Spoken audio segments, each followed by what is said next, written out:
कली हटा कि खाली फुसिलाई के करवाला कटनिया अरे खाली फुसिलाई के करवाला कटनिया हो अरे कही के दियो ना झुरनिया तो हम का कहनी कि धनवा के भाव तनी बढ़े दे तू धनिया हो धनवा के भाव तनी बढ़े दे तू धनिया तो हो बढ़ई के झुरनिया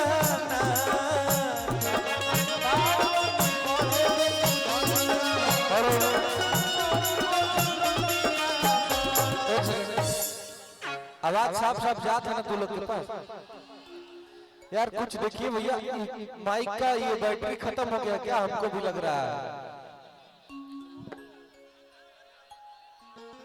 नहीं समझ में आ रहा है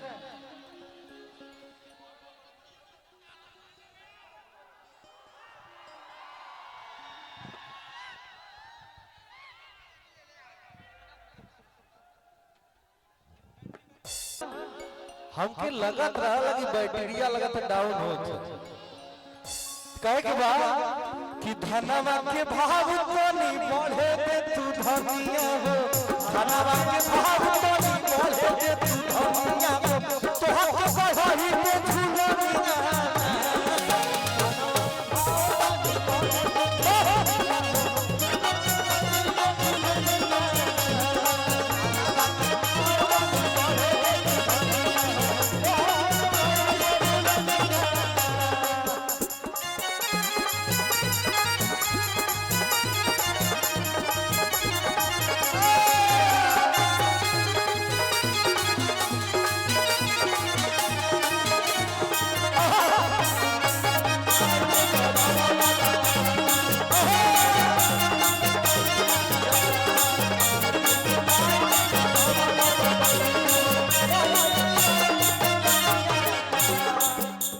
अब देखा मेहरारू अपने मरद के कैसे डरवावे न खुले भैया रुको रुको मेहरारू अपने मरद के कैसे डरवावे न खुल अब भौजी का कहते भैया से कि बहुत कोई बात तो प्यार के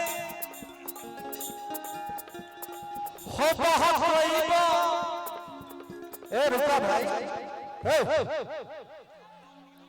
जहां से उठाना होगा वहां उठाइएगा भैया कि बहुत कोई बात तो प्यार के न रस कोई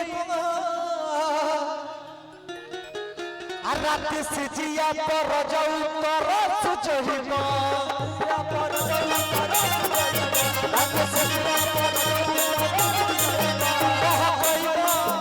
बहुत कोई बात प्यार के न रस कोई रात से जिया पर जाऊ तो रस चाहिए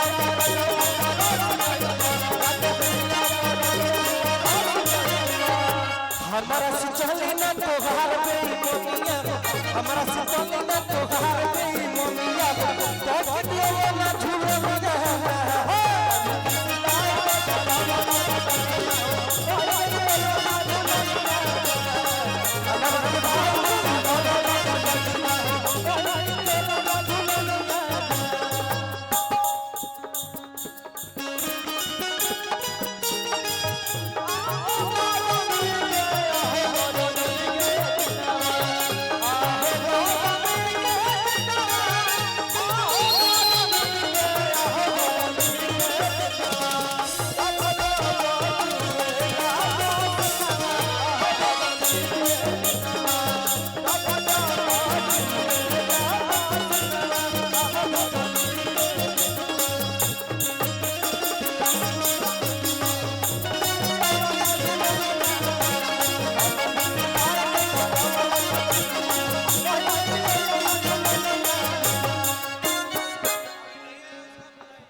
हेलो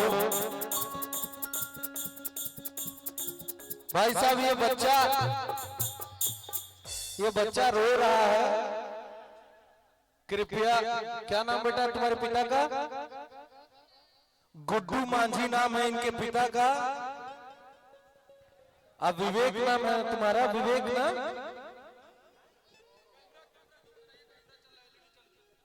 ये एलईडी वाले भाई से ये प्रार्थना है कि इस बच्चे पे थोड़ा जूम करें, थोड़ा हट जाइए।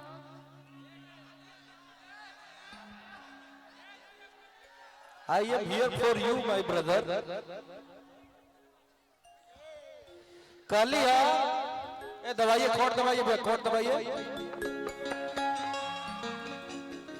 कि बड़ा सस्ता बा बेचे में खोल जाई हो,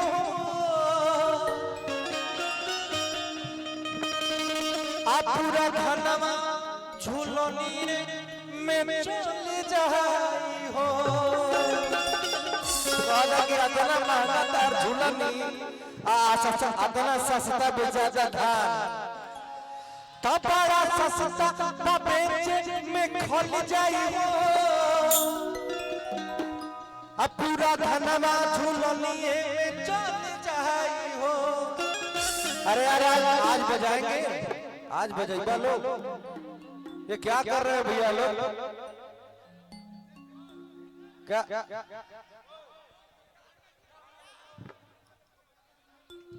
क्या दिक्कत है बजाने में?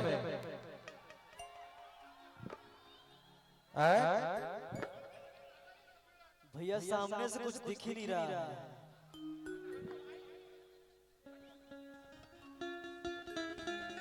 आप ही लोग ऐसे करेंगे तो कैसे होगा भैया? कि बड़ा सस्ता बा बेचे में खोल जाई हो,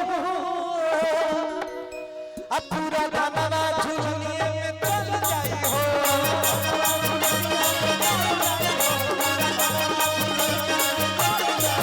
बड़ा सस्ता बा बेचे में खोल जाई हो, पूरा दाना झूलनी में चल जाई हो।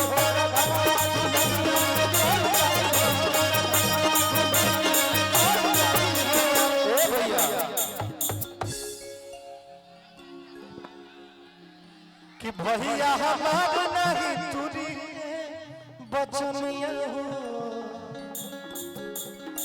भैया हमार नहीं तुरी है बचनिया हो, भैया हमार नहीं तुरी है बचनिया।